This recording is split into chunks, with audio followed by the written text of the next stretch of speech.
Bonjour à toutes et tous. Bienvenue chez nous. Les Fred et Jamy de la commission d'avis, Les Bonnie et Clyde du SPE Territoire. les Bernard et Bianca du Code d'été. On nous a proposé de faire un nouveau tuto. Cette fois-ci, pour vous parler d'une possibilité en cas de refus du permis d'urbanisme, Le recours au gouvernement wallon. aka le recours. Dans quel cas est-ce que je peux faire un recours, Bianca? Mais c'est très simple, Bernard. Tu as demandé un permis, peut-être même en suivant le super tuto Fais toi-même ton permis, et tu as reçu un courrier qui t'informe que cette demande a été refusée. Peut-être même que je n'ai pas compris entièrement ce courrier. Et si tu n'es pas d'accord avec la décision qui a été prise par le collège communal ou le fonctionnaire délégué, tu peux introduire un recours.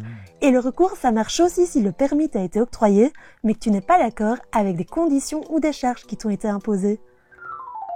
Mais du coup, c'est quoi ces charges, ces conditions imposées? Les conditions, ce sont des éléments que l'autorité va imposer parce qu'elle les considère nécessaires à l'intégration ou à la faisabilité du projet. Par exemple, il peut s'agir d'imposer la réalisation d'un certain nombre de places de parking, la végétalisation du terrain, l'utilisation d'un revêtement particulier ou même la non-réalisation d'une partie du projet. Et à côté des conditions, il y a donc les charges.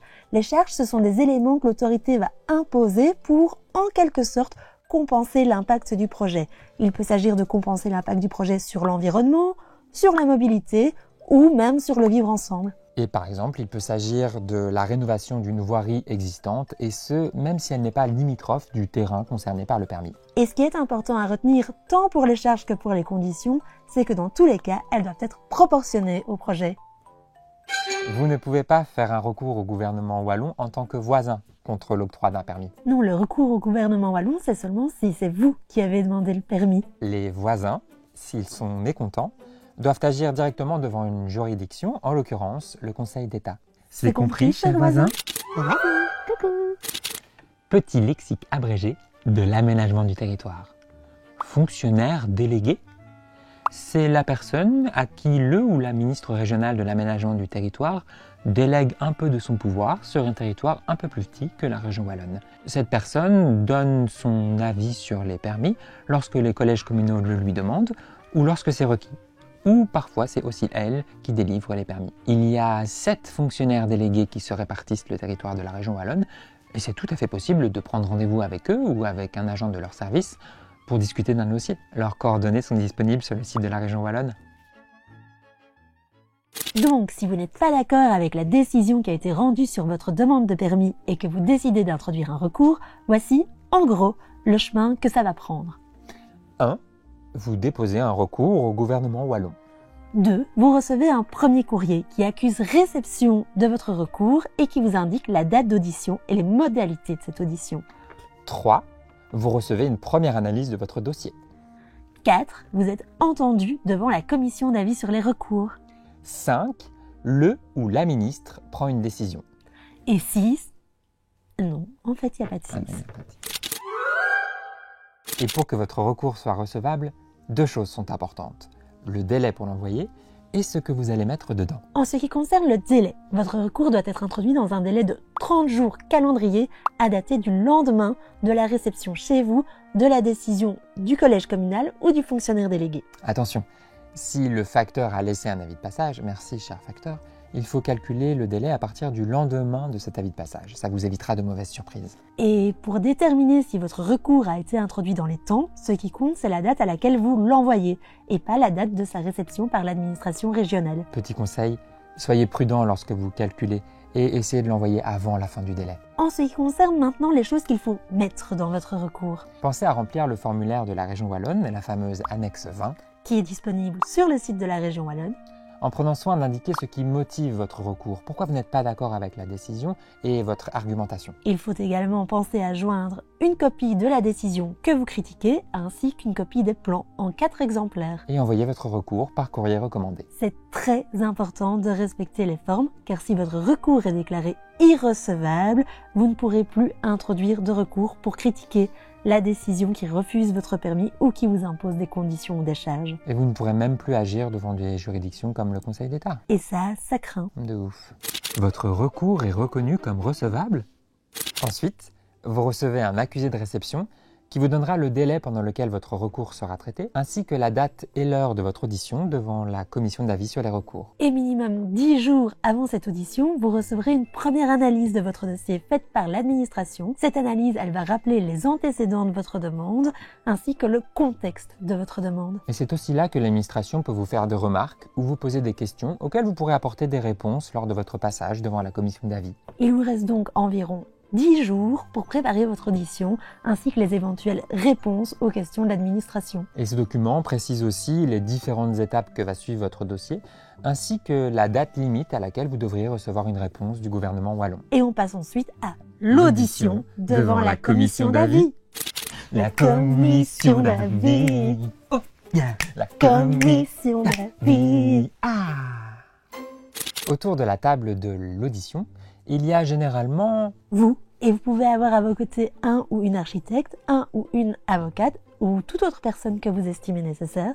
sûrement une personne de la commune, échevin, échevine ou membre de l'administration communale. Un ou une président de la commission qui représente le gouvernement. Ajouter 2 personnes de l'ordre des architectes. Verser 2 personnes de la Chambre des urbanistes de Belgique. Laisser reposer, puis ajouter le fonctionnaire délégué ou sa représentante. Et pour finir, le ou la représentante du SPE, Territoire, Logement, Patrimoine, Énergie. Enfourner à 180 degrés pour 45 minutes. Tout en sachant qu'il peut y avoir d'autres personnes en plus. Ou 2 absents. Et que ça se passe très souvent par visioconférence. Laisser tiédir et déguster. C'est à cette audition que vous pouvez exposer vos arguments et répondre aux questions de toutes ces personnes concernant votre projet. Vous pouvez même ajouter des documents auxquels vous n'auriez pas pensé quand vous avez envoyé votre courrier. Par exemple, une note de motivation ou un reportage photographique ou tout autre élément que vous jugeriez utile pour permettre au gouvernement wallon de décider au mieux. Cette audition se déroule presque toujours de la même façon. Dans un premier temps, vous êtes invité à exposer les raisons pour lesquelles vous n'êtes pas d'accord avec la décision de refus de permis ou avec la décision qui vous impose des conditions ou des charges. Dans un second temps, la parole est donnée aux représentants de la commune, s'il y en a. Et dans un troisième temps, les membres de la commission peuvent vous poser des questions. Il s'agit souvent de questions très concrètes sur votre projet. À la fin, la discussion est clôturée et le délai dans lequel vous allez recevoir la décision du gouvernement wallon vous est rappelé. Et là commence l'attente. Et vous avez rendez-vous pour un recours aussi? Oui. C'est le 3e. Ah oui, oula. Petit lexique abrégé de l'aménagement du territoire. Le CODT, c'est le Code du développement territorial qui détermine pour la région wallonne la législation pour l'aménagement du territoire et l'urbanisme. En gros, qui peut construire quoi, où et en suivant quelle procédure. Il a une partie décrétale et une partie réglementaire. C'est le livre de chevet des conseillers en aménagement du territoire et urbanisme, les CATU pour les intimes, et les responsables des services urbanisme et les échevins et échevines. Dans les 8 jours qui suivent votre audition, la commission d'avis rend son avis au SPE Territoire et au gouvernement wallon. Et s'il ne rend pas d'avis dans ce délai, l'avis de la commission d'avis est réputé favorable. À noter, l'avis de la commission d'avis n'est qu'un avis. Il n'est pas contraignant pour le gouvernement wallon. C'est juste un avis de la commission d'avis. Et cet avis, il ne vous est pas communiqué à ce moment-là. Il ne vous sera communiqué qu'à la fin du processus, en annexe de la décision finale du gouvernement wallon. Ensuite, à partir de cet avis de la commission d'avis et d'un examen approfondi de votre dossier augmenté de vos réponses en question pendant l'audition, le SPE Territoire rend une proposition de décision au gouvernement wallon. C'est pas un avis ce coup-ci, c'est une proposition. Mais cette proposition, c'est quand même un avis, parce que le gouvernement wallon peut s'en écarter. Le SPE Territoire doit rendre sa proposition de décision au gouvernement dans les 65 jours qui suivent la réception de votre recours. À partir de ce moment-là, le ou la ministre compétent a 30 jours pour prendre sa décision et l'envoyer à tout le monde, en ce compris vous. Et cette décision du ou de la ministre compétent, on l'appelle l'arrêté du gouvernement wallon. Et donc au total, la région wallonne a 95 jours pour prendre une décision sur votre recours. Petit lexique abrégé de l'aménagement du territoire. Le SPE Territoire, c'est la branche territoire du service public wallon. Sa mission est de mettre en œuvre la politique décidée par le gouvernement régional en aménagement du territoire.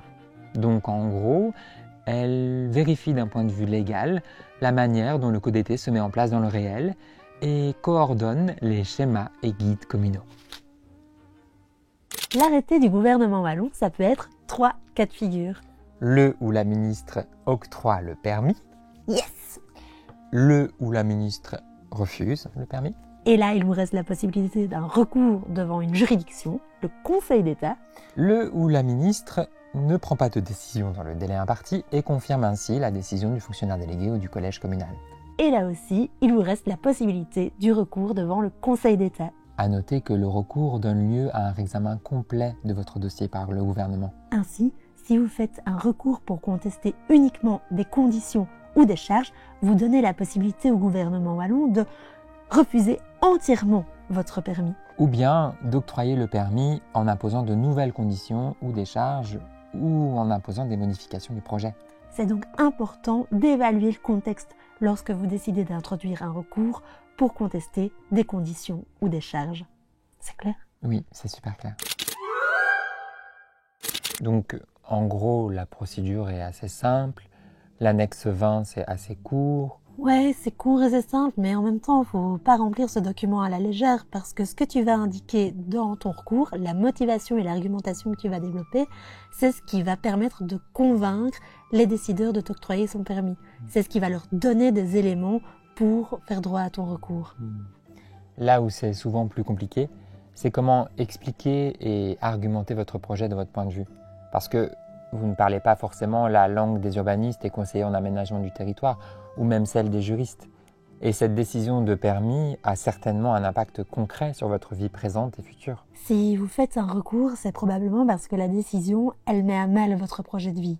Et c'est pas toujours évident à vivre. Décider d'habiter léger, c'est parfois faire le choix de poser le pied de manière plus légère sur un territoire. Et ce choix bouscule d'office les visions et pratiques en place d'une culture dominante, que ce soit du point de vue de l'aménagement du territoire, de la manière d'y vivre ensemble, mais aussi de celui de l'accès à la propriété privée. C'est pas étonnant que ça frictionne un peu.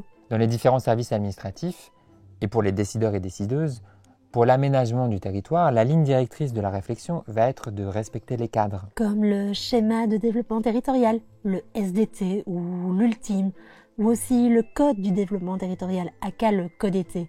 Il y a aussi dans ces cadres les plans de secteur, les schémas, les guides. La ligne directrice va être aussi de tenter d'assurer une bonne coexistence entre voisins-voisines et entre les activités, et dans un temps qui excède celui d'une vie, ainsi que de protéger les biens communs comme le sol, l'eau, le paysage.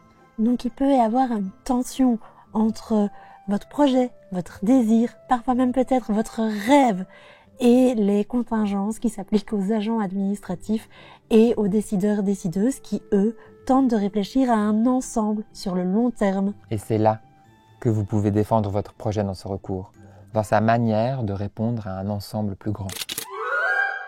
Premier exemple, si le collège communal a refusé votre demande de permis pour des raisons d'intégration paysagère, essayez d'expliquer le plus clairement possible et le plus objectivement possible comment votre projet s'intègre dans le paysage, comment il résonne dans son emplacement et dans sa forme. Un paysage, c'est aussi construit de ruptures de forme et de couleur. Vous pouvez même, dans votre recours, proposer de légères adaptations de votre projet afin qu'il réponde au mieux aux exigences d'intégration paysagère si elles ont été formulées. Joindre un reportage photographique des alentours et un plan situant ces photos, c'est aussi une bonne idée, parce que les personnes qui vont traiter votre dossier ne se rendront pas sur place. Autre exemple, si le collège communal a refusé votre projet car il considère que celui-ci ne satisfait pas aux indications du schéma communal ou qu'il ne répond pas à ce qui est autorisé sur le terrain, c'est peut-être parce qu'il n'a pas bien compris votre projet. Le recours, c'est aussi l'occasion de réexpliquer votre projet pour que celui-ci soit encore plus clair. Et c'est aussi l'occasion, dans certains cas, de créer un dialogue et, s'il le faut, corriger des erreurs d'interprétation des normes applicables ou de mettre en avant des contradictions de l'autorité qui a refusé votre permis.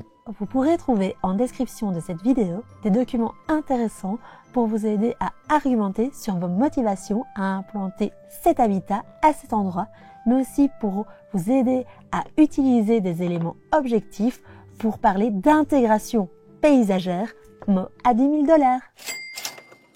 Tu vois l'intégration paysagère? Ouais, tout à fait. Ouais, j'adore.